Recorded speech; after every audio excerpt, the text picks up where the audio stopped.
Pakistan Times میں خوش آمدید دوستو۔ پاکستان کے سابقہ وزیر اعظم ملک معراج خالد 20 ستمبر 1916 کو لاہور کے نواحی گاؤں ڈیرہ چاہل میں پیدا ہوئے۔ آپ نے انتہائی غریب گھرانے میں آنکھ کھولی۔ 4 بہن بھائیوں میں سب سے چھوٹے تھے۔ آپ کا پورا گاؤں ان پڑھ تھا، مگر آپ کو تعلیم حاصل کرنے کا بہت شوق تھا۔ آپ کے گاؤں میں کوئی اسکول نہ تھا، لہٰذا آپ کو تعلیم حاصل کرنے کے لیے 1.5 میل دور دوسرے گاؤں جانا پڑتا۔ راستے میں ایک برساتی نالے سے گزر کر آپ اسکول جاتے۔ پرائمری کی تعلیم مکمل کرنے کے بعد مڈل کی تعلیم حاصل کرنے کے لیے آپ کو 8 میل دور دوسرے گاؤں میں جانا پڑتا۔ آپ نے مڈل کا امتحان امتیازی نمبروں سے پاس کیا اور وظیفہ حاصل کیا۔ مزید تعلیم حاصل کرنے کے لیے آپ لاہور آئے۔ آپ نے اس وقت سینٹرل ماڈل اسکول، جو کہ لاہور کا نمبر 1 اسکول تھا، داخلہ لے لیا۔ آپ کا گاؤں شہر سے 13 کلومیٹر دور تھا۔ غریب ہونے کی وجہ سے آپ کو تعلیم جاری رکھنے میں کافی مشکلات درپیش تھیں، مگر آپ نے مشکل حالات کے سامنے ہتھیار نہ پھینکے، بلکہ ان حالات کا مقابلہ کرنے کی ٹھانی۔ آپ نے تہیہ کیا کہ گاؤں سے دودھ لے کر شہر میں بیچیں گے اور اپنی تعلیم جاری رکھیں گے۔ آپ صبح منہ اندھیرے اذان سے پہلے اٹھتے، مختلف گھروں سے دودھ اکٹھا کرتے، ڈرم کو ریڑھے پر لاد کر شہر پہنچتے۔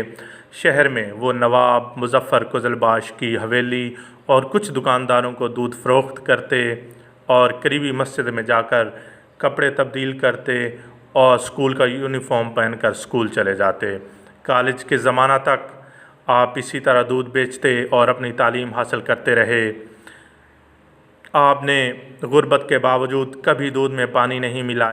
آپ کے پاس اسکول میں پہننے کے لیے جوتے نہ تھے۔ اسکول کے لیے بوٹ انتہائی ضروری تھا۔ جیسے تیسے کر کے آپ نے کچھ پیسے جمع کیے اور اپنے لیے جوتے خریدے۔ اب مسئلہ یہ تھا کہ اگر وہ گاؤں میں بھی جوتا پہنتے تو وہ جلدی گھس جاتا۔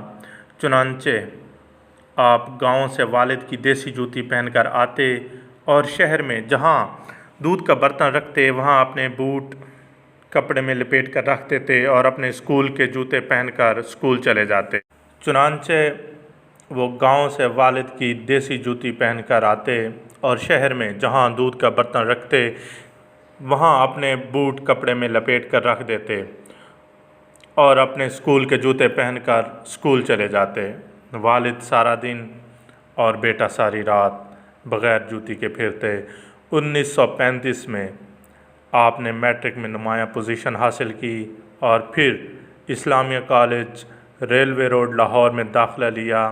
اب وہ اپنے تعلیمی اخراجات پورا کرنے کے لیے گاؤں سے ریڑھی میں دودھ لاتے اور شہر میں فروخت کرتے۔ اس کام میں کبھی بھی آپ نے عار محسوس نہ کیا۔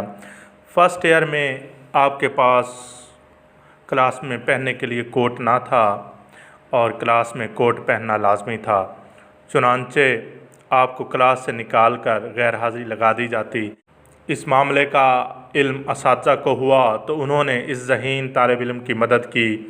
نوجوان کو پڑھنے کا بہت شوق تھا۔ 1939 میں آپ نے BA آنر کیا۔ آپ اپنے علاقے میں واحد گریجویٹ تھے۔ آپ اس دوران جان چکے تھے کہ دنیا میں کوئی بھی کام آسانی سے سار انجام نہیں دیا جا سکتا۔ کامیابیوں اور بہترین کامیابیوں کے لیے انتھک محنت اور تگ و دو لازمی عنصر ہے۔ معاشی دباؤ کے تحت BA کے بعد آپ نے باٹا پور کمپنی میں کلرک کی نوکری اختیار کر لی۔